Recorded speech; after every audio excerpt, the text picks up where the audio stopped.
നമസ്കാരം. ഞാൻ സന്തോഷം ബലത്ര.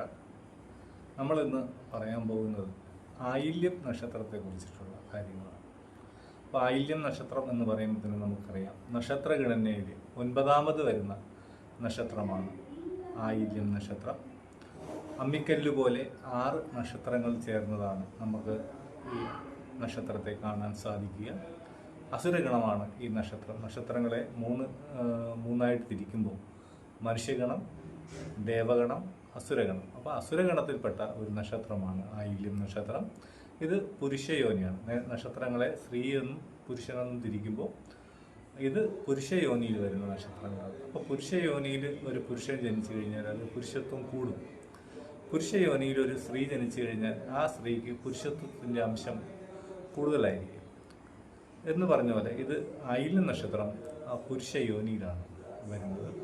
അതുപോലെ തന്നെ നക്ഷത്ര മൃഗം കരിമ്പൂച്ചയാണ് വരുന്നത്. വൃഷം നാരകമാണ്. ചകോരമാണ് ആയില്യം നക്ഷത്രത്തിൻ്റെ പക്ഷിയായിട്ട് വരുന്നത്. നക്ഷത്ര ദേവത സർപ്പങ്ങളാണ്. പ്രത്യക്ഷ ദൈവങ്ങളെന്ന് നമ്മൾ സങ്കല്പിക്കുന്ന നാഗങ്ങളാണ് ആയില്യം നക്ഷത്രത്തിന് ദേവതയായിട്ട് വരുന്നത്. ആയില്യം നക്ഷത്രത്തിൽ ജനിച്ചാലുള്ള